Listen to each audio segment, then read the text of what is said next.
Hai semua, kita bertemu lagi dalam Kisah Seram. Okay, seperti yang korang lihat, background hari ni lain sikit sebab I di luar kawasan dan I ada kerja. But itu bukan alasan untuk kita tidak upload Kisah Seram. Kan dah janji Selasa. So anyway, hari ni I nak share satu kisah yang dihantar oleh seorang orang kata keturunan lah, keturunan penanggal.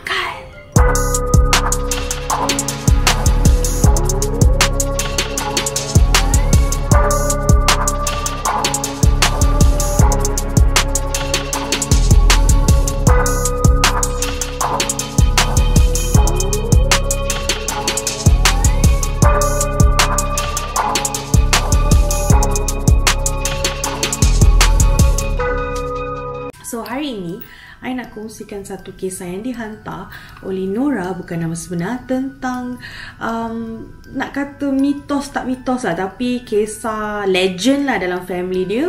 Dia punya ancestors lah, tok-tok nenek dia adalah seorang penanggal. Pemahaman I untuk benda yang boleh tanggal-tanggal ni, diorang ni banyak. I tak tahu macam mana asal usul. Kalau korang tahu asal usul ni, korang boleh komen lah kat bawah macam mana dia jadi ke, dia salah tuntut ilmu ke apa ke. Cuma yang I tahu, dia waktu siang manusia, waktu malam dia boleh bercerai badannya kan. Okay, so Nora ni cerita, dia kata benda ni dia recently discover bila salah seorang tok saudara dia lah buka cerita pasal sisi gelap keluarga mereka. Sebab baru-baru ni diorang ada apa orang kata berdepan dengan isu saka. So bila kaji rupanya bila cek balik, tok nenek tu bukan setakat ada yang membela, ada juga yang mengamalkan sampai menjadi penanggal. Waktu dulu tok dia ni lah, tok nenek lah yang lama. Korang faham lah apa maksud saya. So waktu dulu tok ni dia jadi bidan dekat dalam kampung. Tapi yang buat orang tak syak dia ni, macam lambat orang tahu dia jahat tau, tapi lambat orang dekat kampung tu syak sebab dia tak attack orang dalam kampung. Dia attack orang kampung sebelah, orang kampung sana. Actually benda ni dia bila dah terbuka, dia boleh travel mana-mana dia nak tau. Dia bukan dalam tempat terdekat ke apa, dia boleh pergi jauh. Jadi dia tahu mana nak cari mangsa dia. So apa yang dia buat ialah, tok dia ni akan selalu keluar waktu pagi-pagi. Dia akan pergi pasar. Bila dia pergi pasar, dia suka scan tau. Dia suka scan siapa yang mengandung, supaya dia boleh tahu siapa mangsa seterusnya. Bila dia dah tahu, dia dah lock, dia tahu orang tu kat mana, malam dia akan pergi serang. Lepas tu as time goes by, masa tu dia dah senang sikit, dia pula buka kedai kat pasar. Dia memang spesifik jual barang-barang untuk apa ni, orang-orang berpantang lah, jamu-jamu ni semua. And tok dia adalah orang yang sangat terror urut. Bila dia dah establish diri, dia boleh urut, ada buka kedai jamu, kedai akar kayu ni semua. So banyaklah orang yang nak mengandung, orang yang sedang mengandung, dan orang yang nak bersalin akan pergi dekat dia. Dekat sini, kalau orang kampung tu yang datang urut, tak ada masalah. Dia akan urut balik macam biasa. So word goes by yang dalam kampung tu ada tukang urut bagus, dia betulkan peranakan lah apa semua. So bila orang luar datang, dia lepas berurut dengan tok dia, balik je esok lusa gugur untuk urut-urut sebab nak mengandung. Kadang-kadang dah mengandung pun janin tu hilang. Dah lah zaman dulu bukannya senang untuk kita pergi scan, kita pergi apa. So orang dulu jenis yang kalau mengandung, kalau gugur, diorang tak ada memperbesarkan perkara lah yang dalam kampung-kampung ni, diorang just anggap tak ada rezeki je. Lepas tu tok dia siap buat site visit. Dia pergi visit patient. Siapa-siapa yang nak bersalin, orang akan datang rumah dia, ketuk-ketuk, panggil dia datang rumah, ada perempuan nak bersalin. And usually lepas bersalin, dia pandai tau, bukan semua, sesetengah sahaja memang akan meninggal.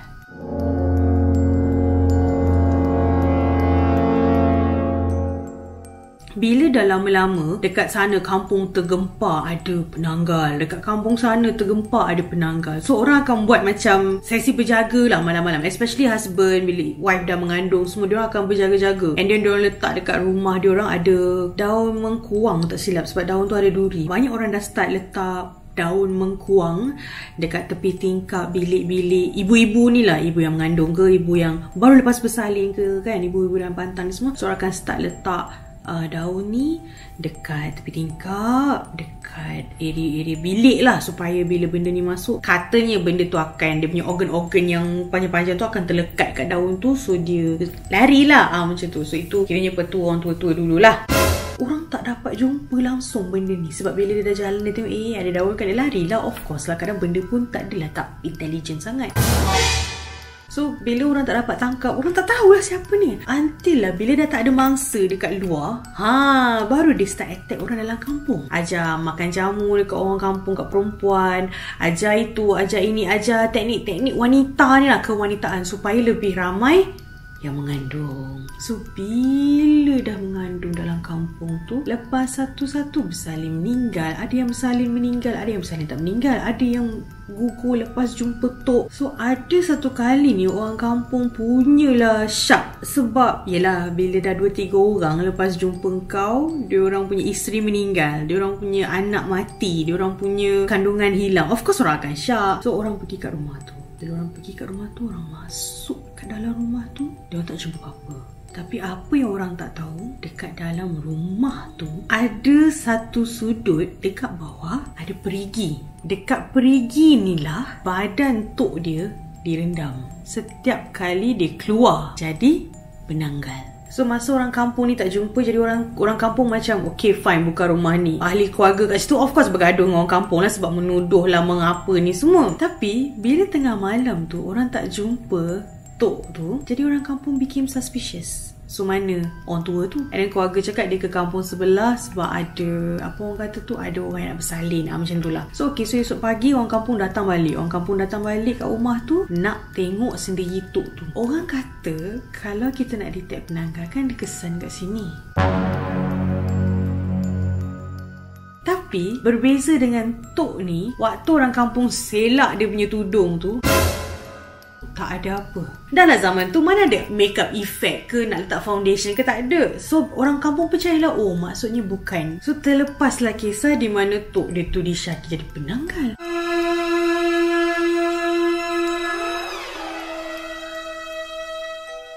Rupa-rupanya yang orang kampung jumpa tu bukan penanggal tu.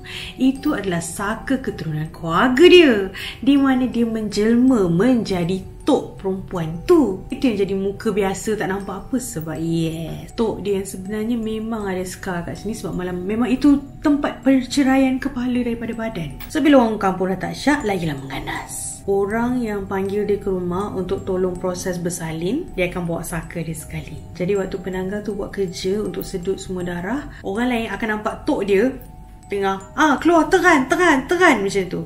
Tapi orang tak nampak benda ni dilindungi daripada mata orang lain. Sebab rupanya penanggal ni boleh, kalau dia nak jelma, dia jelma. Kalau dia tak jelma, dia tak jelma. Jadi kita tak tahu. Bila kita nampak benda tu berterbangan, itu adalah bermaksud dia menjelmakan diri untuk kita lihat. Rupa-rupanya diorang ni pun boleh terbang sesuka hati untuk kan kita tidak lihat. So waktu orang nak bersalin ni, saka tok dia yang sambut. Yes, saka tok dia yang sambut. Tok dia yang sebenarnya tengah kat bawah tu sedut darah. So bila dah sambut baby, dah bagi baby dekat bapak untuk azankan ke apa ke, yang ini by the time dekat dalam ni dah settle, tahu-tahu perempuan ni 3 hari selepas bersalin akan meninggal sebab tumpah darah banyak. Sebab waktu bersalin tu, makhluk ni yang tertanggal daripada badan ni, dia dah sedut dah semua. Orang luar ingatkan dia pucat-pucat ni sebab dia baru lepas bersalin. Padahal dalam badan dia dah tak ada darah. Hari pun berlalu, makin lama makin zaman pun dah berubah. Orang pun dah tak perlukan khidmat bidan. Bila orang dah tak perlukan khidmat bidan, lama-lama power dia pun dah kurang lah. Bila dia tak menyedut kan, dia dah jadi benda yang mengganggu orang kampung. Dia munculkan diri lalu sana lalu sini. Dia pergi kat rumah orang kampung lalu. Jadi orang-orang kat kampung tu dalam ketakutan. Sebab bila malam-malam, kadang kau tengah basuh pinggan, tiba-tiba ada kepala lalu dia pandang. Tapi dia tak boleh buat apa. Sebab benda ni diorang tak akan masuk rumah yang tak ada mangsa.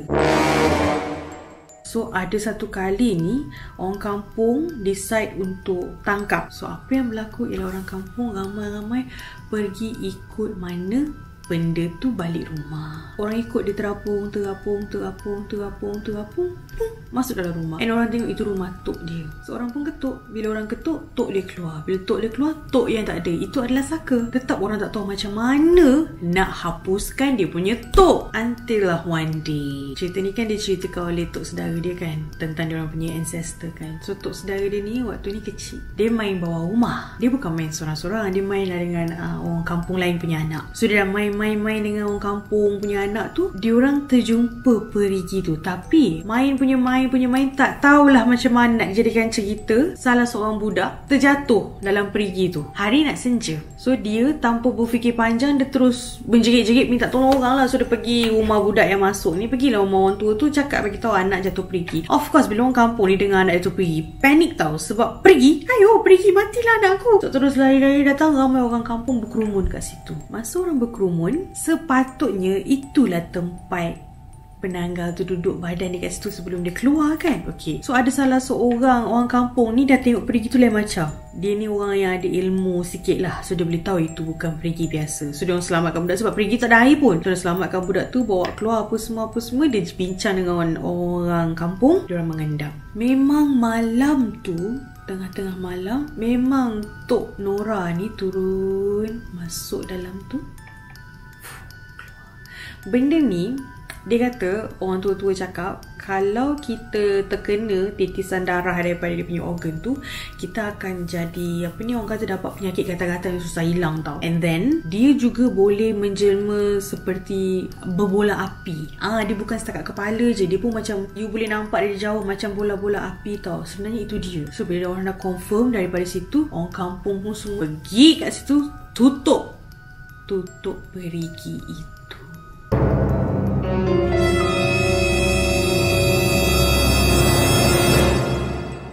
Bila dah tutup, dia menyuruh balik. Keluarga dekat atas tak tahu ni. Yang orang dah tutup perigi ni. In fact, dia orang pun tak tahu yang dia orang punya mak ke isteri ke adalah seorang ni. Tak tahu. So, bila dia orang kampung yang menyuruh ni, sebab tak semua orang kampung lah, dia panggil beberapa grup je lah kan. So, dia orang tunggu.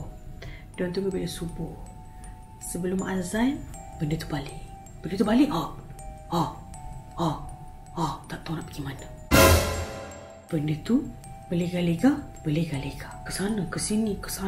Tak boleh nak pergi, nak buat apa sebab tertutup. Badan dia tertutup.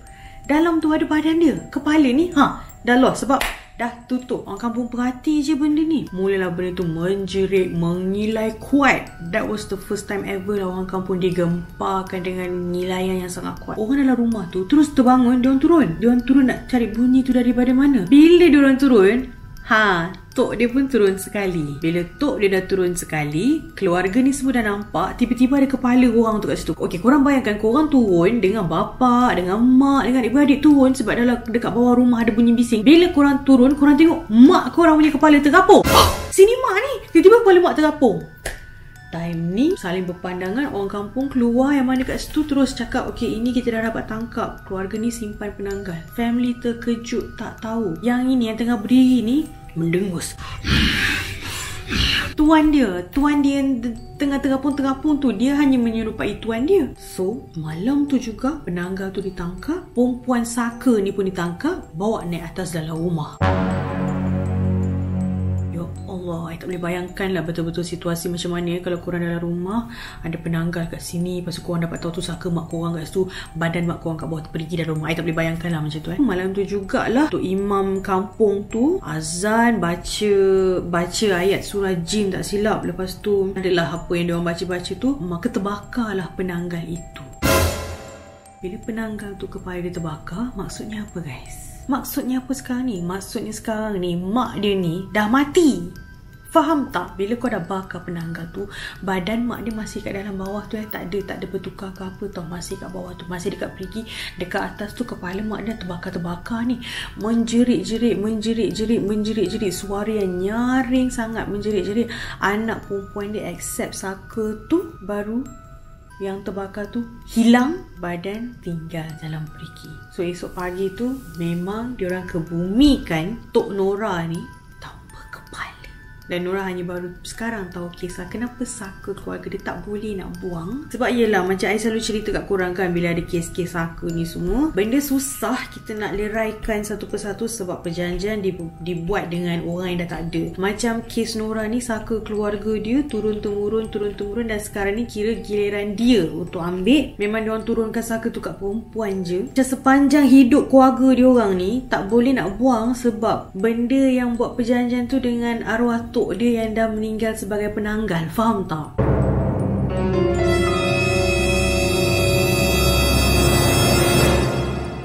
Tidak semudah itu nak selesaikan. Ini pengajaran kepada kita semua. Ujian dia adalah pengajaran kepada kita bahawa sebelum kita nak buat satu-satu benda tu, kita kena fikir. Andai kata kita nak buat ni sebab kita tak tahulah kita nak power ke, kita nak hebat ke, kita nak bekerjasama dengan jin dan syaitan. Tapi andai kata kita nak buang benda tu, rasa-rasa senang ke? Rasa-rasa kita sempat tak buang dan minta ampun ke Allah. Kalau takut benda-benda ni, jangan proceed. Macam sekarang ni Nora dalam proses untuk tidak menerima. Dia kata benda ni skip generation. So sebelum ni ia jatuh kepada nenek dia, now jatuh kepada dia. Macam tu. So diorang dalam proses yang bila kita dekat sekarang ni dah ada banyak akses untuk mencari ustaz-ustaz Darul Syifa kan. So dalam proses untuk leraikan lah. Dia tak sanggup. Tapi dia cuma nak menceritakan macam mana kadang-kadang keluarga orang ni bila ada saka. Jangan pandang rendah kat orang tu as in keluarga diorang ni buta-buta semuanya into berjanji dengan atau bekerjasama dengan syaitan tau. Kadang-kadang diorang ni tak ada choice. Benda tu terlekat dalam keluarga dan mereka sebenarnya tak rela pun ada.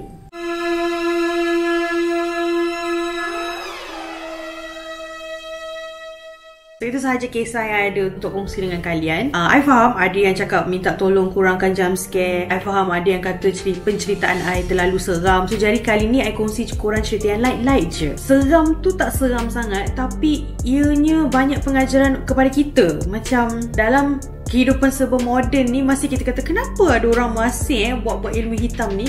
Kadang-kadang bukan diorang nak, kadang-kadang bukan diorang yang minta nak ada benda-benda ni, tapi kadang-kadang orang lain yang buat keputusan ini untuk keluarga. Kita kena faham kadang-kadang bila benda yang terikat dengan pertalian darah, benda yang terikat dengan keturunan memang susah. And I tak pernah lagi I tahu macam mana kalau kita nak kapankan seorang penanggal. Rupanya kalau mengikut kisah Nora ni lah, rupanya dia dikapankan tanpa kepala. Kita anggap macam mangsa accident lah, tak ada kepala sebab kepala dia gaib. Jadi kita nak pengakhiran yang baik.